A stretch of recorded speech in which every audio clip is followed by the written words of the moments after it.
Let me just mention a couple things briefly to you, and then I'll be done. I was the mayor of my city of Provo, Utah for the last 8 years. The very first year as mayor, the Central Utah Water Project came through my city. They put a 60-inch pipeline from one end of the city to the other end of the city. None of that water was delivered to our city. It went up further north. But we tolerated and embraced that project because we know how critical it is to our valley and to the state of Utah. Now another arm of that project is going in that will help Provo.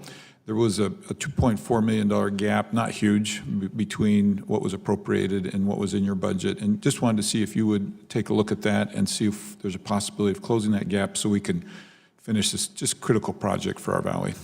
Well, we funded $8 million. I know it's about $2 million short. And it goes back to, I think what Congress can help me with is transfer authority, because I'm holding books on a lot of projects that should be transferred over to the water districts themselves.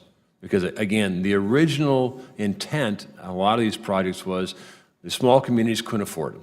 So we wanted to make sure the land was productive, so the federal government would come in, invest in it, and over the period of time, the water users would pay it off, and then title would be transferred at an appropriate time. We forgot about the title transfer at an appropriate time, and thus, when you look at it now, years later, decades later, we are holding on to a lot of assets that we're paying for that we should transfer over to the water districts and then focus on building new projects and being a good neighbor once again.